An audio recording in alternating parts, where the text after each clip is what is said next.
Hello everyone, and welcome back to Old Charles, the channel where we dive deep into the fascinating world of rare and historic coins.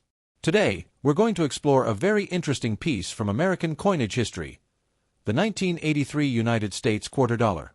At first glance, it might look like just another Washington quarter, but there's more to it than meets the eye. We'll talk about its history, design, condition, and most importantly, its value in today's coin market.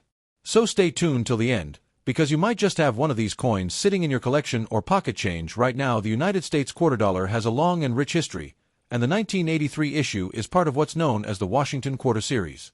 First introduced in 1932 to commemorate the 200th anniversary of George Washington's birth, the design quickly became the standard quarter for decades. On the obverse side, we see the familiar bust of George Washington, designed by sculptor John Flanagan.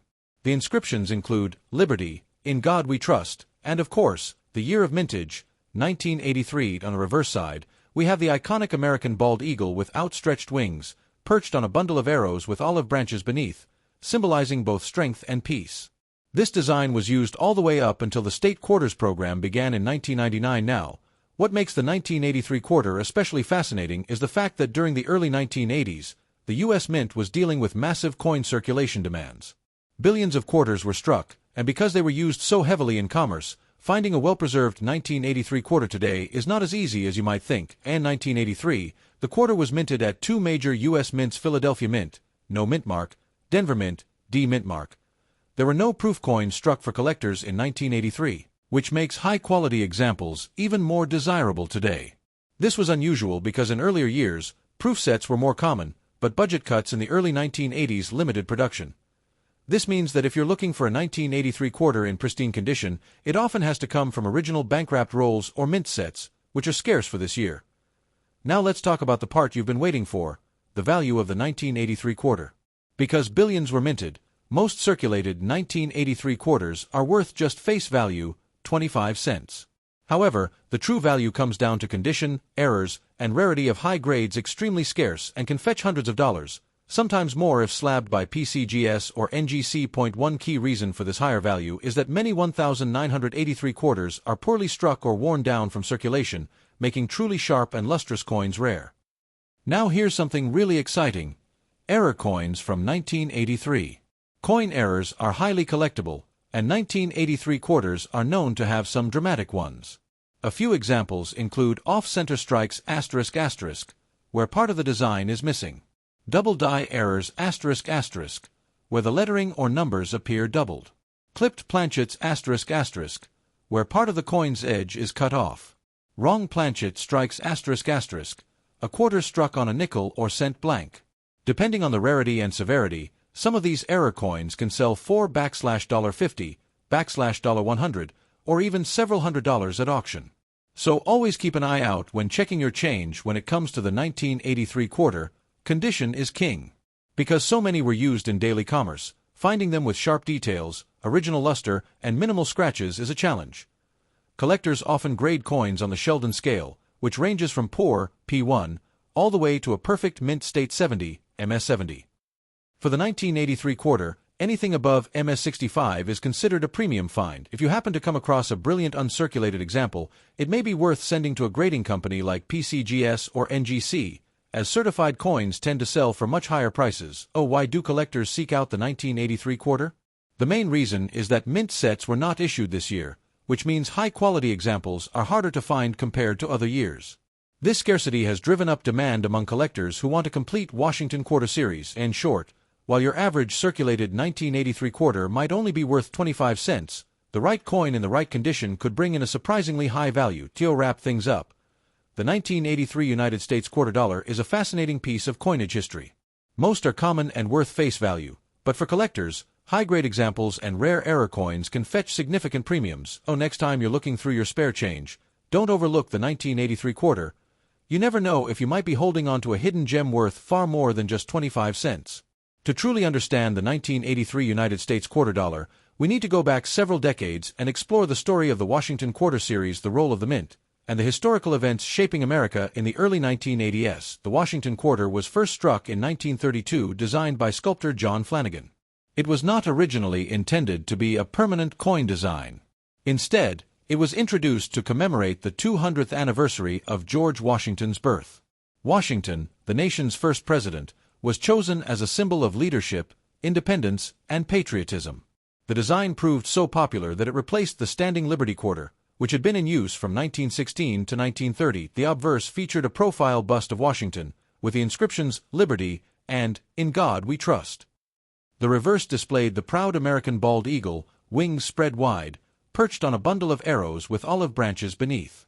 This design became the face of the quarter for nearly 7 decades, right up until the start of the 50-state quarters program in 1999. Now, let's fast forward to the early 1980s, the period when the 1983 quarter was minted.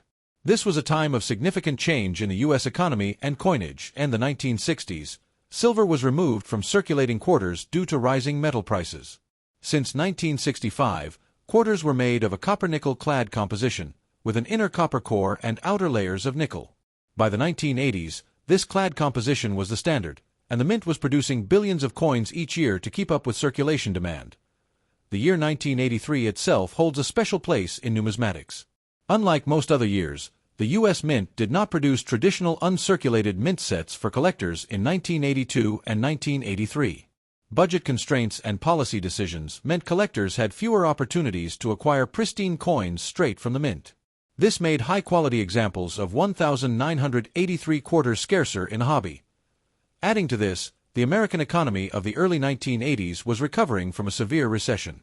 High inflation and unemployment in the late 1970s had pushed the Federal Reserve to adopt tighter monetary policies, and by 1983, the economy was improving. With this recovery came heavy use of coinage in everyday transactions. Vending machines, toll booths, arcades, and payphones all required quarters. As a result, most 1983 quarters were heavily circulated and quickly showed signs of wear. The Philadelphia and Denver mints were responsible for striking the 1983 quarters. At the Philadelphia Mint, coins bore no mint mark, while those from the Denver Mint carried a bold D mint mark. These coins were struck by the millions, yet very few were set aside in pristine condition. This is why, despite being common in number, the 1983 quarter in mint state grades is considered desirable by collectors. Another historical detail worth noting is the changing role of coins in American culture. In the early 1980s, quarters were among the most important denominations in circulation. A quarter in 1983 could buy a ride on many city buses, a few arcade gameplays, or a bottle of soda.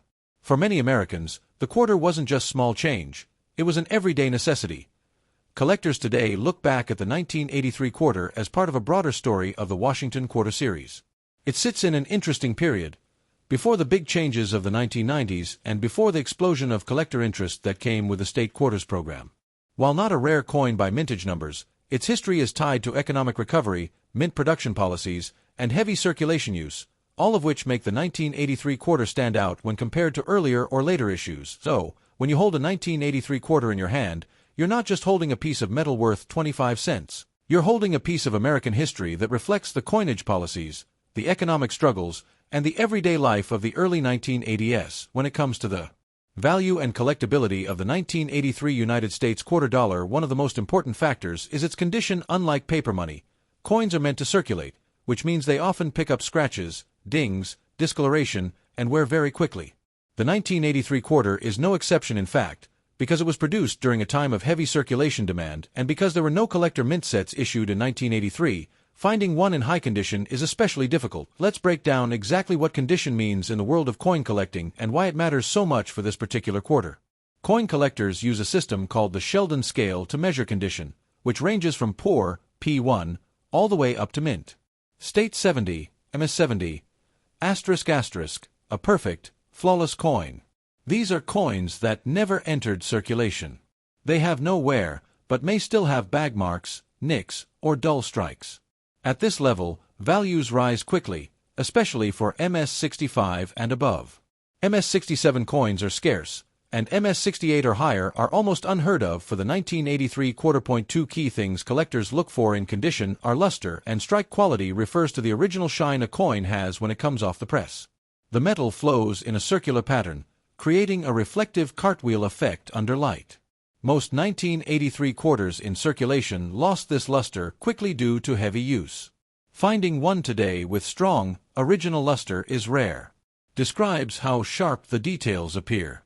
During the 1980s, many quarters were struck with worn dies, resulting in weaker details on Washington's hair or the eagle's feathers. A coin with a crisp strike is far more valuable than a weakly struck example. Collectors especially prize 1983 quarters in mint state condition because the U.S. Mint did not sell them directly in mint sets that year. The only way to find them is from original rolls or bank bags, and very few were saved, are extremely rare and can fetch hundreds of dollars, sometimes over $$1,000 depending on market demand. This means that condition directly multiplies the value of a 1983 quarter. A common circulated coin is worth only 25 cents, but a gem mint state example can be worth 400x that amount. If you're lucky enough to own a nice 1983 quarter, protecting its condition is very important. Collectors often use 2x2 cardboard flips ** with plastic windows for basic storage. Airtight holders ** for high-grade coins to prevent air damage. Slabbed grading cases ** from companies like PCGS or NGC for the most valuable examples. Avoid touching coins with bare hands, as oils from your skin can leave permanent marks. Always hold coins by the edges and keep them in a dry, stable environment. Unlike other years, where mint sets provided a steady supply of uncirculated coins, the 1983 quarter has a unique place in U.S. coin history. Because no mint sets were issued in 1983, collectors have far fewer pristine examples available. This makes condition the single most important factor in determining whether your coin is worth just pocket change or potentially hundreds of dollars. When evaluating the 1983 U.S. quarter, always pay close attention to condition. A worn-out example may not be worth much more than 25 cents, but a coin with full luster, sharp strike, and minimal marks could be a treasure worth adding to your collection.